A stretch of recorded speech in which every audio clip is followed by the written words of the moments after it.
요한계시록 11장 7절부터 읽습니다. 저희가 그 증거를 마칠 때에 무저갱으로부터 올라오는 짐승이 저희로 더불어 전쟁을 일으켜 저희를 이기고 저희를 죽일 터인즉 저희 시체가 큰 성에 있으리니 그 성은 영적으로 하면 소돔이라고도 하고 애굽이라고도 하니 곧 저희 주께서 십자가에 못 박히신 곳이니라.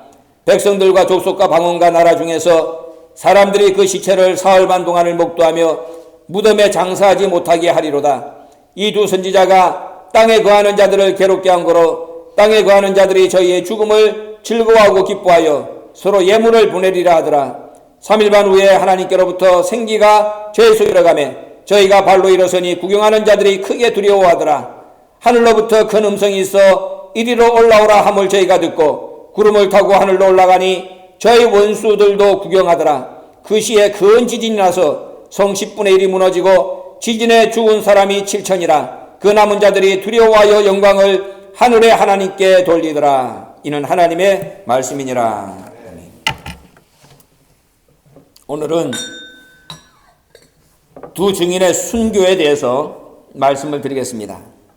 지난 시간에는 두 증인의 네 가지 권세에 대해서 말씀을 했고, 오늘은 두 증인이 마침내 1260일 동안 예언하는 사명을 다 마치고 난 뒤에 순교하는, 그리고 순교하고 받게 되는 영광에 대해서 이 시간 함께 공부를 하도록 하겠습니다.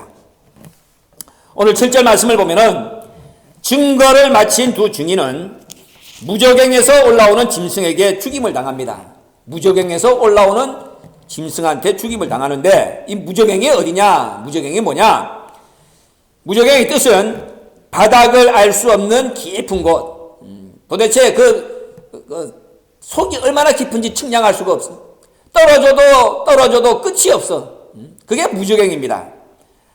신학자들 가운데 어떤 사람들은 이 무저갱을 음부라고도 하고 지옥이라고도 하지만은 그것이 같다 안 같다 명확하게 구분할 수는 없습니다. 때로는 상황에 따라서 음부나 지옥으로 이해할 수도 있습니다.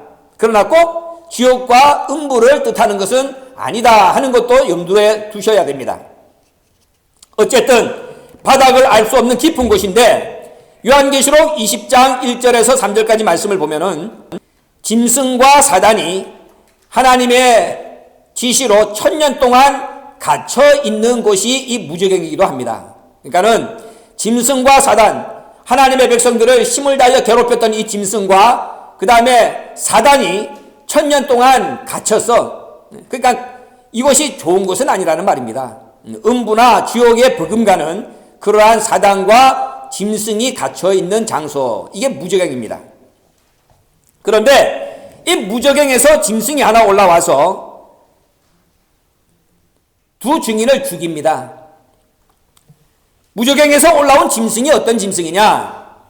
요한계시록 9장 1절을 보면은 하늘에서 땅에 떨어진 별 하나가 무저갱 열쇠를 받았다, 이렇게 기록하고 있습니다. 하늘에서 땅에 떨어진 별 하나. 이거 지난번에 우리가 공부했죠? 하늘에서 땅에 떨어진 별 하나, 어디에 기록되어 있느냐? 이사야 14장 12절에 기록되어 있죠. 하늘에서 땅에 떨어진 별 하나, 아침의 아들 계명성입니다. 이건 천사가 아니라 그랬죠. 범죄한 천사와 사단은 다르다 그랬습니다. 하나님의 아들이 타락하고 범죄하면 사단이 된다, 그렇게 얘기를 했죠. 그러니까는 하늘에서 땅에 떨어진 별 하나, 이것은 천사가 아니라 아침의 아들 계명성, 새벽별이 변한 사단을 얘기하는 겁니다. 그런데 하늘에서 땅에 떨어진 별 하나가 무저갱 열쇠를 받았습니다. 무저갱 열쇠를 받았어. 그리고 이 열쇠를 가지고 무슨 일을 하느냐 했더니 요한계시록 9장 2절에 무저갱을 열고 그 속에서 황충을 끄집어냅니다. 황충을 끄집어내. 그래갖고 무슨 일을 하느냐 그랬더니 요한계시록 9장 4절에 이마에 하나님의 일을 맡지 않은 사람만 골라가지고 5달 동안 괴롭히는데 죽고 싶어도 죽지 못해. 얼마나 괴로운지, 정갈이 쏘는 것 같은 괴로움과 고통인데 그 괴로움 속에서 견딜 수가 없어가지고 제발 나 좀 죽여달라 그러는데 또 뭐냐? 죽지는 않아. 하나님이 죽지는 못하게 또 막고 있는 거예요. 죽지는 않는 가운데서 5달 동안 정갈이 쏘는 것 같은 고통과 괴로움을 받게 되는데 그 일을 누가 하느냐 했더니 무저갱에서 나온 이 황충이 하는 거야. 황충이. 하나님의 인을 맞지 않은 사람만 골라가지고, 요한계시록 7장 4절 보면은 하나님의 인을 받은 14만 4천이 나오잖아요. 그러니까는 하나님의 인을 받지 않은 자들만 골라가지고 이 무저갱에서 나온 황충이 5달 동안 괴롭히는 거야. 죽으려고 원해도 죽지 못하게 붙잡아 놓고. 요한계시록 9장 7절에서 11절까지 말씀을 보면은 이 황충이 한 마리가 아닙니다. 황들이라고 나와 있는 거예요. 복수입니다. 황충들이 복수인데 이 황충들의 모양에 대하여 설명하고 있습니다. 잘 들으세요. 얼굴은 사람의 얼굴 같고, 사람의 얼굴 같다면 사람으로 역사하는 겁니다. 그 다음에 머리털은 여자의 머리털 같고, 또 이 황충들 복수잖아요. 그 가운데에 임금이 왕이 있어. 근데 그 왕의 이름이 뭐냐 그랬더니 무저갱의 사자라 이렇게 말하고 있습니다. 무저갱의 사자. 그러니 황충들이 이 무저갱에서 이 떼를 지어서 나와. 아니 한두 명인데 그 가운데 무슨 임금이 있겠습니까? 그잖아. 임금이라면 적어도 나라라는 말이죠. 그렇게 나라를 이룰 만큼의 큰 떼거지가 무저갱에서 나와가지고 그 가운데에 임금도 있는데 그 임금의 이름이 뭐냐? 무저갱의 사자. 그래가지고 이 땅에 여러분 생각해 보세요. 이 땅에 하나님의 인을 맞지 않은 사람들이, 하나님의 인을 맞은 사가 상징적인 숫자지만은 14만 4천이야. 그러면은 이 땅에 하나님의 인을 맞지 않은 사람이 얼마나 많겠냐 그 말입니다. 오늘날 그냥 표면적인 통계 수치로 얘기를 해도 이 땅의 전 세계 인구가 70억. 그 70억 가운데에 그냥 14만 4천만 뺐다고 생각을 해보자고. 얼마나 많은 사람이 하나님의 인이 없습니까? 그러면 황충 한 마리가 언제 다 그걸 쏴가지고 괴롭히냐 그 말이야. 그잖아. 그 떼거지로 나와. 이게 무저갱이고, 이 무저갱 속에서 이런 무시무시한 것들이 나온다 그 말이야. 그게 요한계시록 9장에 기록되어 있습니다. 하늘에서 땅에 떨어진 별 하나가 무저갱 열쇠를 열어가지고 자기 하수인들을 끄집어내가지고 자기 쫄자들을 끄집어내가지고 이 땅에 하나님의 인을 맞지 않는 사람들을 싹 쓸어버리는 거예요. 괴롭히는 거예요. 이런 무저갱에서 오늘 요한계시록 11장 7절을 보니까 이미 요한계시록 9장에서 무저갱 문이 열리고 거기서 황이 한번 나왔는데, 이번에는 요한계시록 11장 7절을 보니까는 그 무저갱에서 이번에는 또 다른 짐승이 올라오는 거야. 다른 짐승이. 황충 하나만 가지고 괴롭힌 것만 해도 무시무시한데 이번에는 그 무저갱에서 이번에는 짐승이 올라왔다 그 말입니다. 그리고 이 짐승이 두 증인과 전쟁을 일으킵니다. 그리고 두 증인을 이기고 두 증인을 죽입니다. 이 짐승이. 일찍이 다니엘서 7장 21절에서 예언했습니다. 이 상황을. 다니엘도 말세의 현상, 말세의 종말의 현상을 하나님의 은혜 가운데 계시로 받았잖아요. 다니엘 7장 21절을 보면은 넷째 짐승의 뿔이 성도들과 싸워서 이긴다 이렇게 기록하고 있어. 성도들과 싸워 이게 아까 얘기한 두 증인이 살아있는 신령한 교회 성도 아닙니까? 그러니까는 다니엘 7장에서도 이미 다니엘이 이 요한계시록 11장 7절의 이 내용을 이미 다니엘은 본 거야 이미. 지금부터 벌써 몇천 년 전입니까 이게? 그러니까는 그때 다니엘이 이미 봤다 그 말이야. 벌써 2500년 전에. 근데 그 다니엘이 본 것대로 넷째 짐승의 뿔이 성도들과 싸워 이기는 것과 마찬가지로 오늘 다니엘 11장 7절을, 요한계시록 11장 7절을 보니까 여기서 두 증인이 이 무저갱에서 올라온 짐승에게 죽임을 당한다. 그런데 이것은 누가 허락을 해서 되는 일이냐? 하나님이 허락하신 일입니다. 요한계시록 17장 17절을 보면은 하나님이 이 짐승한테 자기 뜻대로 할 마음을 주고 짐승한테 한 뜻을 이루게 하고 그 다음에 성도의 나라를 하나님이 짐승에게 주십니다. 언제까지 주느냐 그랬더니 하나님 말씀이 응할 때까지. 요한계시록 17장 17절을 여러분들이 잊어버리면 안 됩니다.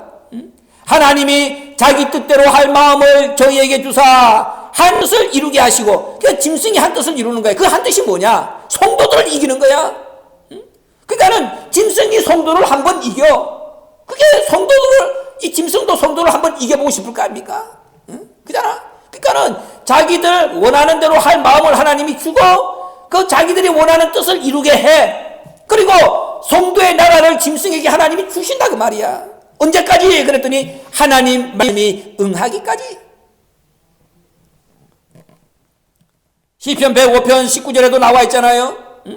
요셉이 양손 양발이 착고에 차여가지고 그 다음에 애굽에 끌려가가지고 거기서 종살이를 했다. 시련과 연단을 받았다. 언제까지? 하나님의 말씀이 응하기까지.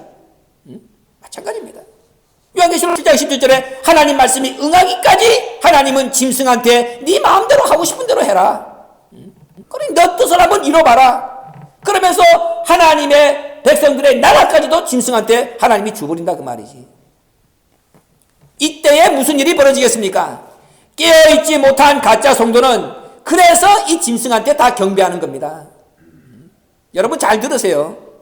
무저갱에서 아까 딱 떨어진 한별이 무저갱의 열쇠를 받았다 그랬잖아. 그거는 뭐라 그랬어? 하나님의 아들이 타락한 계명성이 타락한 새벽별이 계명성이 돼가지고 사단 역할을 한다 그랬잖아. 그러니까는 이게 깨어있지 못하면 구별이 안 된다 그 말입니다. 이게 참인지 가짜인지. 보세요 여러분, 마지막 전쟁은 나중에도 다시 하겠지만은 마지막 전쟁은 세상하고 뭐 이렇게 교회하고 싸움이 아니잖아요. 교회 안에서야. 요한계시록 11장 1절이 그거 얘기했잖아. 성전 안에서 예배드리는 자들 가운데에 측량을 하라. 그러니까 참과 거짓을 구별할 수가 없습니다. 하나님의 아들과 이 계명성과 새벽별을 구분 못해요 여러분들. 그럼 이것도 교회구나, 이것도 하나님의 종이구나, 이렇게 해서 넘어간다 그 말입니다. 구별되면은 왜 모르겠습니까? 이거는 우리가 이해를 잘 하라고 해가지고 뭐 여기다가 황충, 짐승 이래 얘기했지. 아이고 진짜 뭐 짐승같이 뿔이 달리고 그래봐. 우리가 그걸 왜 모르겠습니까? 요한계시록을 봐봐. 하나님의 교회에도 뿔이 있어. 그러니까 깨어있지 못한 가짜 성도는 다 이 짐승한테 경배를 하고 그 다음에 자기들이 득세한 줄 알고 짐승의 하수인 노릇을 하게 되는 겁니다. 이게 요한계시록 13장 4절에서 9절에 기록되어 있습니다. 한번 찾아보세요.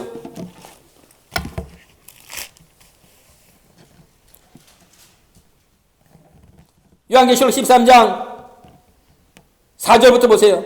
용이 짐승에게 권세를 주므로 용에게 경배하며 짐승에게 경배하여 가로되 누가 이 짐승과 같으뇨 누가 능히 이로덮사오리요 하더라. 또 짐승이 그 말과 참남된 말하는 입을 받고 또 42달 일할 권세를 받으니라. 짐승이 입을 벌려 하나님을 향하여 회방하되 그의 이름과 그의 장막 곧 하늘에 거하는 자들을 회방하더라. 또 권세를 받아 성도들과 싸워 이기게 되고 각 족속과 백성과 방언과 나라를 다스리는 권세를 받으니 죽임을 당한 어린 양의 생명책에 창세 이후로 농명되지 못하고 이 땅에 사는 자들은 다 짐승에게 경배하리라. 누구든지 귀가 있거든 들을지어다.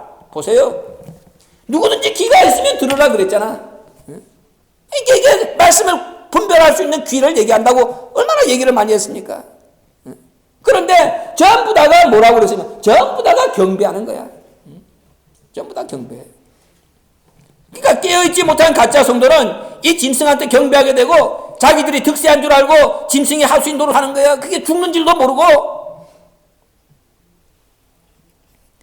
이 무저갱으로부터 오는 짐승은 후 3년 반에 일어날 최종적 적그리스도를 가리키는 겁니다. 그런데 이것은 6째 나팔 재앙 후에 일어난 사건입니다. 6째 이 나팔 대접재앙 있잖아요. 그러니까 6째 나팔 재앙 후에 일어나는 사건이라고 요한계시록 9장 13절부터 21절, 요한계시록 11장 15절에 보면은 그렇게 기록되어 있는 거예요. 무저갱에서 올라오는 짐승은 6째 나팔 재앙 후에 일어나. 그런데 6째 나팔 재앙은 뭐냐? 요한계시록 9장 15절과 16절에 보면은 이게 세계 3차 대전입니다. 이 전쟁으로 두 증인이 죽임을 당해 육체적으로 나중에 영적인 죽음을 또 얘기할 겁니다. 이렇게 자기 뜻대로 한 뜻을 이루어서 하나님의 백성들 성도를 이기면서 그 나라까지 차지했던 이 짐승의 권세 언제 끝나느냐? 짐승의 최후가 기록되어 있습니다. 요한계시록 17장 8절을 보면은 내가 본 짐승은 전에 있었다가 시방 없으나 장차 무저갱으로부터 올라와 멸망으로 들어갈 자라. 알았어요? 무저갱에서 올라와서 성도들을 괴롭히고 자기 뜻을 이뤘지만은 장차는 뭐 하느냐? 멸망으로 들어갈 자야. 그치 이미 지난번에 이 아침의 아들 계명성 얘기했잖아요. 이게 악한 일에 쓰임받고 난 뒤에는 마지막에 죽는 거야. 새벽별들은 선한 일에 사용되고 마지막에 하나님 앞에 영광인데 악한 일에 사용된 이 계명은 마지막에 죽는다 그랬잖아. 멸망. 악한 일에 쓰임받고 멸망이야. 그러니 아까 얘기한 하나님께서 이 하나님의 종들 이마에 입맞지 않은 자들만 이 무저갱에서 올라온 황충이 괴롭힌다. 그러니까는 그 악한 일에 쓰임받았잖아. 악한 일을 그렇게 쓰임받는데 누구 하나님이 아침의 아들 계명성을 사용한 거야. 하늘에서 떨어진 땅에 떨어진 별을 사용한 거야. 별을 천사라고 그렇게 한 게 아니라 그 말이에요. 그러니 같은 하나님의 아들의 자리에 있다가 하나님의 아들이 받는 영광의 마지막을 봐야 되는데 같이 하나님의 아들의 자리에 있다가 이건 뭐야? 악한 일에 사용되고 마지막에 죽어. 그 옆에 있는 친구는 같은 하나님의 아들로 부르심 받아가지고 새벽별이 돼가지고 영광을 받는데 이게 가라지와 이게 알곡입니다. 이게 하나님이 그렇게 보여주는 겁니다. 멸망으로 들어간다 그랬죠. 어떻게 멸망으로 들어가느냐? 요한계시록 20장 1절과 3절을 보면은 이번에는 아까 보세요. 아까는 이 하늘에서 떨어진 별 하나가 무저갱에서 열쇠를 받았잖아. 하나님의 아들이. 근데 이번에는 요한계시록 20장 1절을 보면은 봐요. 천사가 무저갱 열쇠와 큰 쇠사슬을 가지고 하늘에서 내려와서 용을 잡으니 곧 옛뱀이요 마귀요 사단이라 잡아 1000년 동안 결박하여 무저갱에 던져 잠그고 그 위에 임봉한다. 이렇게 기록되어 있는 거야. 아까는 자기가 무저갱 열쇠를 받아갖고 거기서 자기 쫄자들을 끄집어내가지고 땅에 입맞지 않은 자를 괴롭혔잖아요. 근데 이번에는 천사가 무저갱 열쇠를 가지고 와가지고 그 일을 한 자들을 다 잡아가지고 이제 무저갱에다가 다시 여놓고 임봉을 하는 거야. 결박해가지고 쇠사슬로. 지난 하나님의 아들 새벽별 가운데에 타락한 존재가 계명성 사단이라고 했습니다. 악한 일에 쓰임받고 난 뒤에는 그 하수인과 함께 이렇게 마지막이 멸망받는 것이라고 성경은 얘기하고 있는 거야. 그러니 말씀을 제대로 분별해서 자기 자리를 지키는 것, 자기 자리를 지키지 않는 것, 가는 길이 다르다 그 말입니다. 다니엘서 7장 22절 보세요. 아까 다니엘서 7장 21절에서는 넷째 짐승의 뿔이 성도와 싸워서 이겼다 다니엘이 그려놨는데 22절에는 뭐라고 기록하고 있느냐? 옛적부터 항상 계신 자가 와서 지극히 높으신 자의 성도를 위하여 신원하셨고 때가 이름에 성도가 나라를 얻었더라. 이제 마지막에는 하나님이 와가지고 지극히 높으신 자의 성도를 위하여 다 신원을 갚아주고 성도의 나라를 회복시켜주는 거야. 그러니까는 이 악인들은 또 이 무저갱에서 올라온 짐승들은 자기들이 득세한 것 같지만은 그 득세 기간은 하나님의 말씀이 응할 때까지의 짧은 기간이야. 짧은 기간. 근데 그것도 자기들이 자기들 뜻을 이룬 건가? 하나님이 악한 자들을 심판하기 위해서 그들을 들어다 쓴 거야. 악하기 때문에. 그리고 쓰고 난 뒤에는 하나님이 이 선한 사람들에게는 피를 묻히지 말게 하고 악한 자들이 피를 다 묻히게 하고 난 뒤에 그 다음에 그걸 다 모아가지고 또 하나님이 무저갱에다가 또 갖다가 자 있는 거야. 그러니 이 악한 자로 쓰임받은 자, 손에 피 묻힌 자의 결국이 얼마나 비참하냐 그 말이야.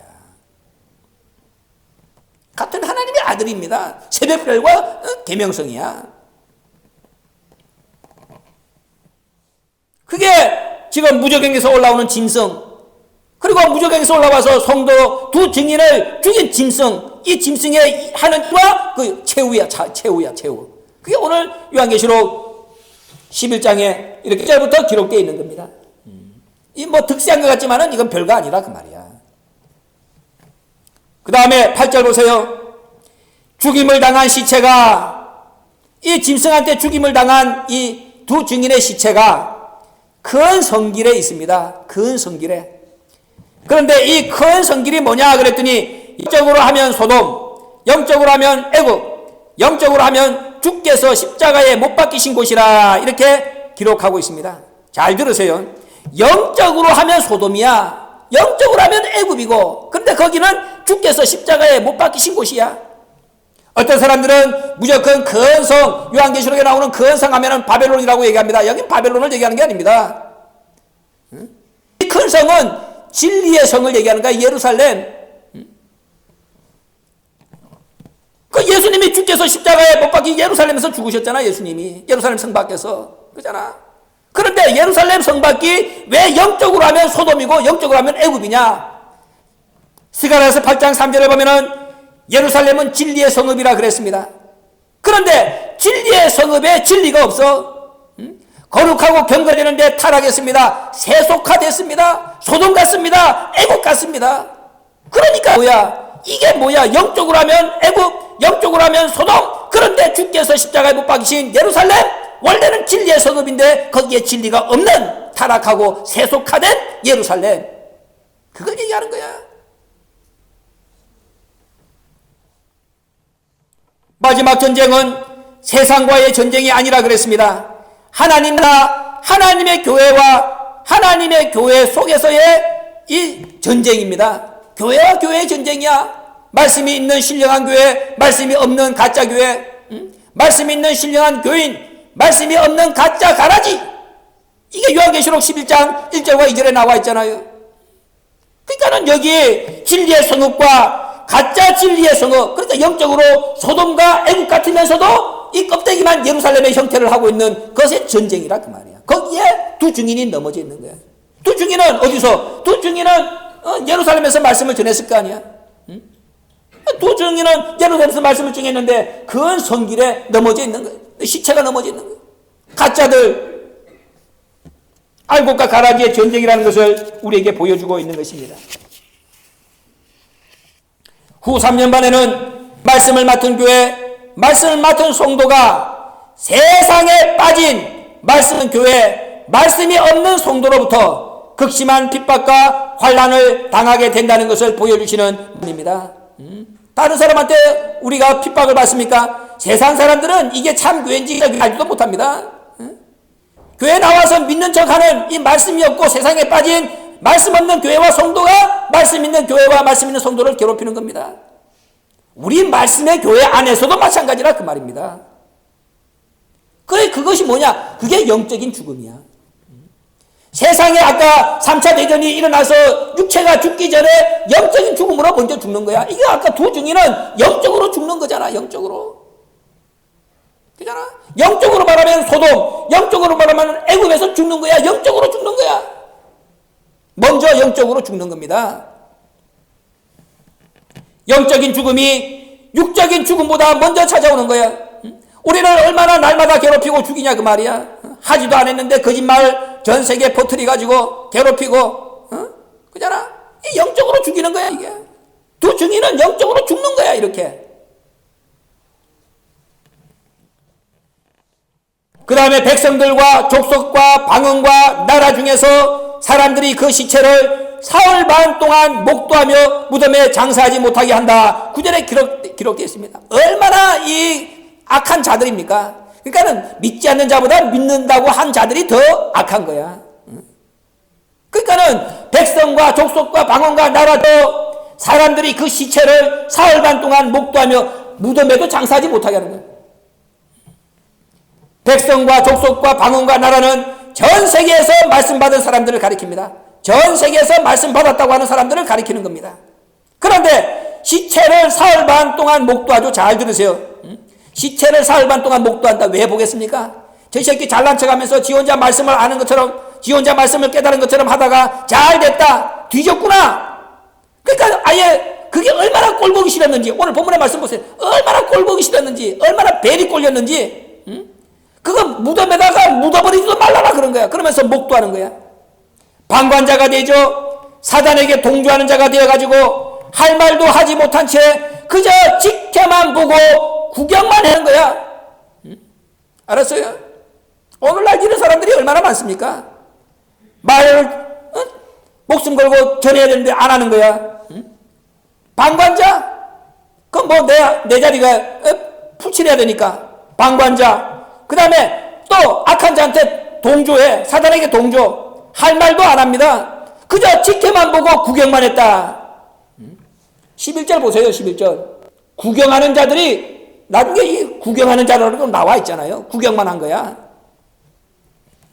옳고 그름에 대한 분별력도 없고 설령 분별력을 가지고 있다 할지라도 왕따 될까봐 겁이 나가지고 비겁하게 함구한 채 아무 말도 못하고 바라만 보고 있는 상황을 그렇게 설명을 하고 있는 겁니다. 그러니까 두 증인이 이렇게 처참하게 이 같은 형제, 같은 자매 그 그룹 속에서 이런 왕따를 당하는 거야.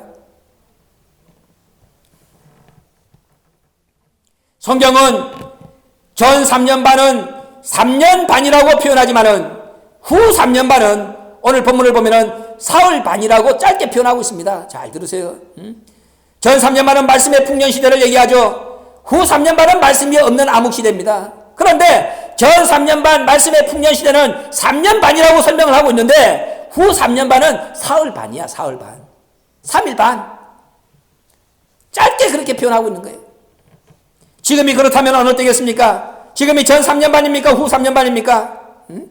전 세계적으로 말씀이 풍년인 것 같죠? 뭐 구속사 말씀이 날마다 세미나가 열리니까는 풍년 같죠? 말씀이 풍년인 것 같지만은 그 풍요로운 것 같은 속에 빈곤하잖아. 정작 들어야 될 메시지가 없잖아. 풍요 속에 빈곤이잖아. 아버지가 살아서 말씀으로 역사하시는데 지금도 어떤 권사한테 역사하고 시체로서 나타나고 이런데도 아버지는 죽어서 천국에 가 계십니다. 풍요 속의 빈곤입니다. 아버지 부재 시대가 지금 후 3년 반 아니고 뭐야 이게. 말씀의 교회, 말씀의 교인들에게는 더더욱 실감나는 아버지 부재 시대. 풍요 속의 말씀의 빈곤이잖아요. 작은 책의 비밀이 공개되고 그 예언의 말씀을 사도 요한이 먹은 다음부터 두 증인의 증거 사역이 전개되었다고 지난 시간에 얘기를 했습니다. 요한계시록 10장에 사도 요한이 작은 책의 비밀을 먹고 그걸 예언하라. 그 예언하라고 하는 그 말씀 자체를 가지고 요한계시록 11장에 두 증인이 등장을 하잖아요. 책의 비밀이 공개되고 난 뒤에 그 다음에 두 증인이 1260일 동안 말씀을 풍요롭게 작은 책의 비밀을 공개하는 겁니다. 이게 전 3년 반이야. 그 다음에 아버지가 소천하고 아버지가 소천했는데 죽었다고 하는 사람들 가운데서 아버지가 죽은 것이 아니라 살아서 변화받으시고 우리를 변화시키기 위하여 지금 옆에서 간절한 마음으로 안타깝게 지켜보고 있다고 증거하는 이 짧은 시대가 뭐야? 전체가 다 아버지 죽었다고 괴롭히는 이 가운데서 그렇게 살아서 말씀을 증거하는 이 짧은 시대가 후 3년 반이야. 작은 책의 비밀이 공개되고 두 증인이 1260일 동안 증거하는 기간, 뜻으로 보는 말씀의 풍년 시대죠. 왜? 지금까지 알지 못했던 변화의 말씀이 아버지 입을 통하여 증거가 됐잖아요. 이게 영적으로 전 3년 반이야. 그런데 두 증인이 죽임을 당하고 그들을 죽인 세상이 즐거워하고 기뻐하면서 예물을 보내는 이 3일 반, 이때는 말씀의 흉년 시대잖아요. 말씀을 듣고 싶어도 들을 수가 없잖아. 이때가 영적으로 후 3년 반이 되는 거 아닙니까? 이 아버지 부재 시대가 영적으로 그래서 후 3년 반이라는 겁니다. 아까 얘기한 대로 작은 책의 비밀, 변화의 말씀, 아버지 말씀이 공개되고 난 뒤부터 전 3년 반과 후 3년 반이 지금 전개되잖아. 두 증인을 통하여 말씀에 예언된 새로운 말씀이 1260일 동안 예언되고 그 다음에 죽임을 당하고 3일 반이, 그게 짧은 기간 아버지 부재 시대, 이게 후 3년 반인 거야. 그럼 내가 여러분들한테 우리가 기존에 가지고 있었던 전 3년 반과 후 3년 반에 대한 개념으로 이해하면 안 된다 얘기를 했잖아. 이거 언제부터라고? 작은 책의 비밀이 공개되고 난 뒤부터라고 얘기했잖아요. 그러니까 말씀의 풍요 시대는 여기 1260일 3년 반으로 얘기하고 그 긴 거야. 우리 아버지한테 말씀 받은 게 긴 게 말씀 받았잖아. 근데 아버지가 소천하고 아버지가 죽은 게 아니라 아버지가 살아계시고 세상 사람들은 아버지가 죽었다고 그러고 그 가운데에 아버지 부재시대의 기간은 짧은 3년, 3일 반이야, 3일 반. 이게 영적으로 아버지 부재시대 후 3년 반이라 그 말이야. 아버지 말씀 공개 기간이 전 3년 반이라면은 아버지 소천과 아버지 소천을 증거하는 자가 당하는 핍박 기간이 후 3년 반이라는 거 여러분들이 명심을 해야 된다 그 말입니다. 그런데 사흘 반 동안 무덤에 장사하지 못했던 이 시체들 3일 반 후에 생기가 들어가 일어나서 구름 타고 하늘로 올라간다. 오늘 9절에서 11절까지 말씀에 그렇게 기록되어 있습니다. 하나님이 말씀이 옳다는 것, 말씀이 맞았다는 것을 악인에게 증명해 주는 순간이죠. 그리고 그들의 눈으로 직접 목독해 하는 거야. 봐라, 아버지가 살아있지 않았느냐? 살아있는 말씀을 전한 자들은 어떻게 살아서 올라오게 하지 않느냐? 아버지가 악인들에게 증명해주고 그들의 눈으로 직접 목독게 하시는 사건이 오늘 11절 말씀이야. 시편 54편 7절과 시편 59편 10절을 보세요. 하나님은 반드시 악인에게 그 눈으로 목도하게 하는 거야.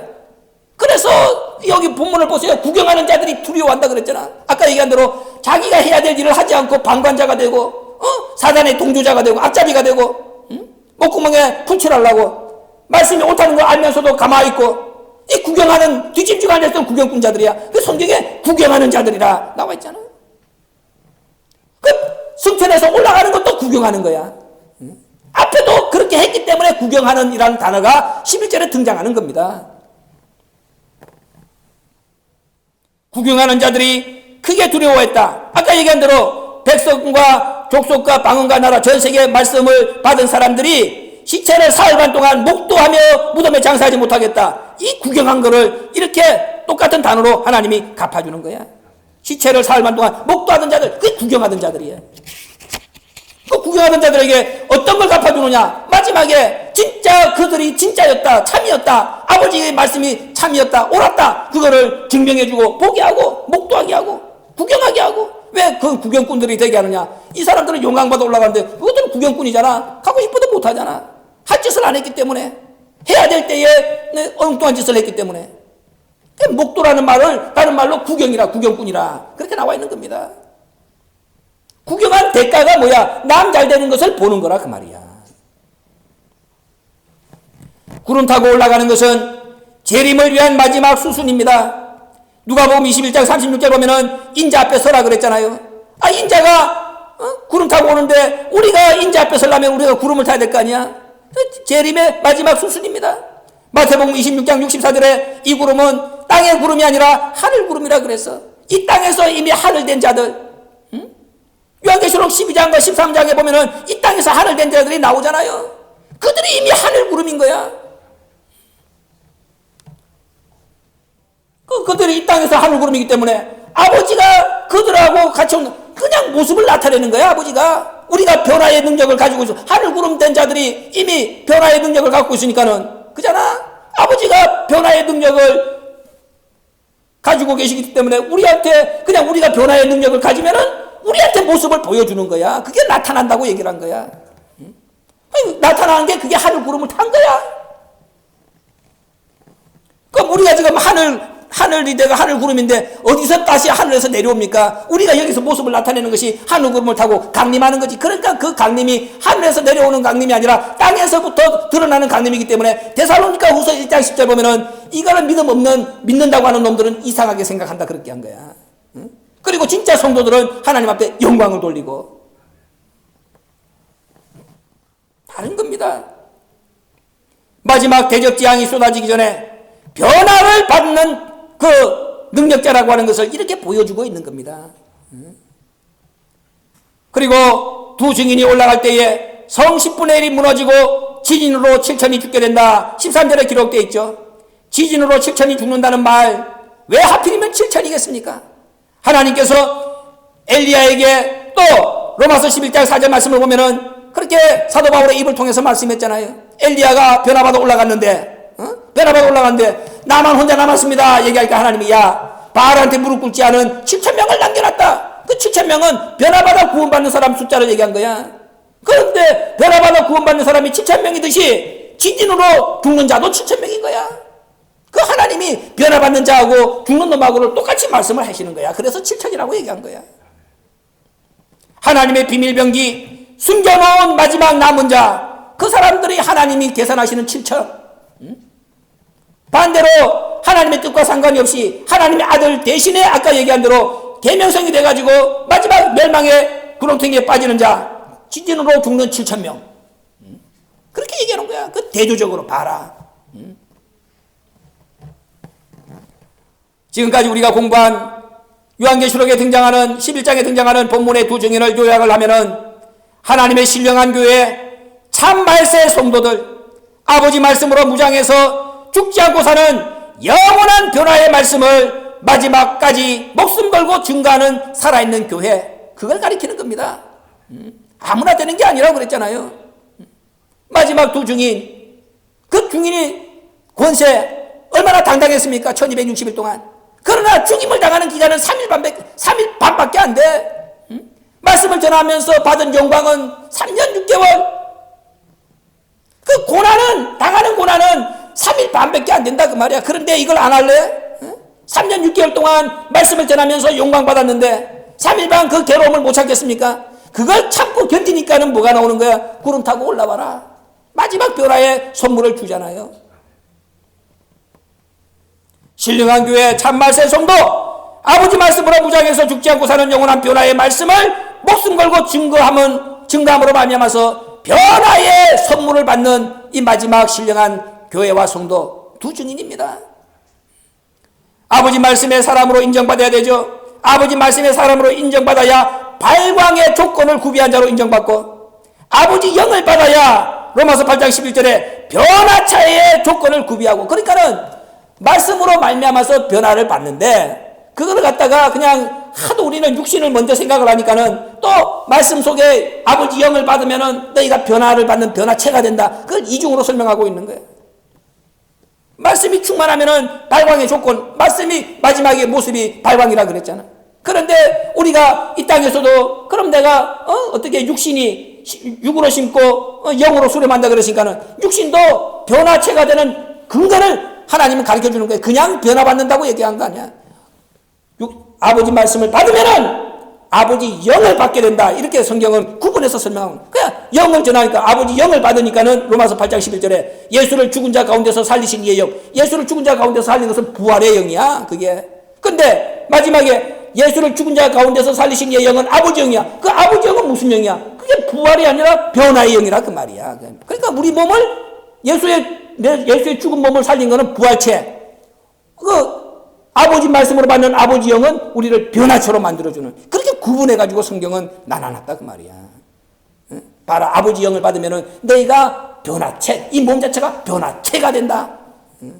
말씀이 다 아버지 말씀으로 차도 발광하는데 또 우리가 몸에 대해 가지고 얘기를 하니까는 그걸 갖다가 예수를 죽은 자 가운데서 살렸을 때는 뭐가 되는 거야? 그럼 부활의 영이기 때문에 예수 몸이 부활체였잖아. 우리가 예수를 죽은 자 가운데 살린 그 영은 아버지 영이야. 아버지 영으로는 뭐 변화체, 우리 몸이 변화체. 이렇게 로마서 8장 11절에 구분을 해놨다 그 말이야. 얼마나 말씀이 자세한 말씀이야. 아버지 말씀의 사람이 돼서 아버지 영을 받아서 내 몸으로 부활과 변화를 증명할 수 있는, 그래서 아버지의 들린 그 변화를 믿음으로 힘을 다하여 전해서 변화의 세계까지 이끌림을 받는 마지막 말씀의 주자, 요한복음 12장 32절에 기록되는 이 마지막 말씀의 주자. 그런데 중요한 것은 뭐냐? 요한복음 6장 44절에 아버지께서 이끌어주지 않으면 이건 되질 않는 거야. 요한복음 6장 44절 아버지께서 이끌어주시는 자만 여기 해당되는 거야. 그러니까는 아버지께서 이끌어주시는 자가 되려면은 요한복음 12장 32절 말씀을 믿어야 되는 거야. 예수가 죽은 게 아니라 서 있고, 서서 있다는 말은 들림의 영광, 부활을 이미 말씀하신 것이고, 아버지도 마찬가지라. 아버지가 그 말씀을 인용했을 때는 그 말씀을 하시는 거라 그 말이야. 그런 자만이 아버지가 이끌어서 변화의 열매가 되게 한다. 이런 자들이 마지막 두 증인이라 그 말이야. 말씀을 증거해야 되기 때문에 증인이라 그런 거야. 아까 얘기한 대로 두 증인이 증거하는 말씀은 작은 책의 비밀입니다. 아버지에 대한 예언의 말씀이야. 그거를 증거하라고 증인이라고 말씀을 해놓은 겁니다. 우리가 지금 아버지의 살아계심을 증거하지 않으면 죽었다 깨어나도 두 증인이 될 수가 없어요. 그래서 증인이야, 증인. 예수님의 12제자를 뽑은 12제자 중에 하나 가룟 유다가 죽었어. 그러니까 가룟 유다를 갖다가 대신할 사람을 하나 뽑을 때 마띠아가 뽑혔잖아요. 그때 예수가 함께 했을 때, 자, 사도행전 장 봐봐.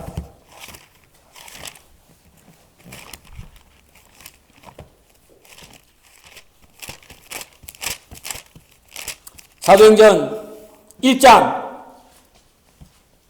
22절 보세요.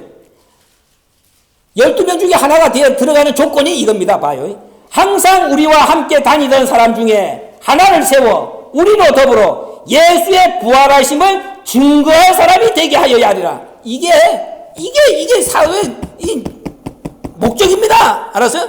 예수의 부활하심을 증거하는 사람이야. 그럼 오늘날 우리가 마찬가지 아니야? 아버지가 죽은 게 아니라 아버지가 말씀으로 변화의 말씀을 주신 분이 죽었다고 얘기하면 되나? 말도 안 되는 거지. 이런 자가 사도의 자리에 들어가는 거야. 예수의 부활을 증거하는 자, 그 아버지의 변화를 증거하는 자가 두 증인이 되는 거야. 앉아가지고 지금 아버지가 죽어서 천국에 가 있다, 그런 놈들이 어떻게 두 증인이 되냐 그 말이야. 말도 안 되는 거지. 우리가 비록 소수지만은 우리가 전하는 메시지가, 그래서 진짜 메시지가 돼야 여러분들이나 내가 이 두 증인 중에 한 사람이 되는 거야. 알았어요? 제대로 믿고 제대로 전해서 살아계신 우리 아버지 앞에 살아있는 실체로서 우리가 얼굴을 마주할 수 있는, 그 얼굴을 대면할 수 있는 그런 존재가 돼야 됩니다. 우리가 그 능력을 갖추면은 아버지가 우리한테 모습을 드러내는 거야. 그게 나타나시는 거야. 그래서 이 땅에서 우리가 하늘 구름을 타야지. 그런 모두가 되시길 정말로 간절한 마음으로 부탁을 드립니다. 고마우신 아버지 감사합니다. 정말로 어리석은 저희들에게 우리 아버지의 이 깊고 오묘한 변화의 말씀을 깨달으라고 이렇게 정말로 머리를 쥐어박으면서까지도 또 깨우쳐 주시고자 애쓰시는 우리 아버지의 사랑 앞에 감사를 드립니다. 들어야 될 말씀을 분별해서 들을 수 있는 신령한 귀를 다 가질 수 있도록 도와주시고, 우리 모두를 향하신 아버지의 사랑에 마지막 열매가 되기에 부족함이 없도록 우리 아버지의 이끌리심을 받는 우리 하나님의 선한 백성들 될 수 있도록 신광의 고속들 한 사람 한 사람을 붙잡아 주시옵소서. 마지막 우리 아버지께서 이끌어 주시는 목적지까지 한 사람도 낙오되지 아니하고 승리자가 되어서 입성할 수 있도록 붙잡아 주시옵소서. 예수님의 이름으로 감사하기도 올려옵나이다. 아멘.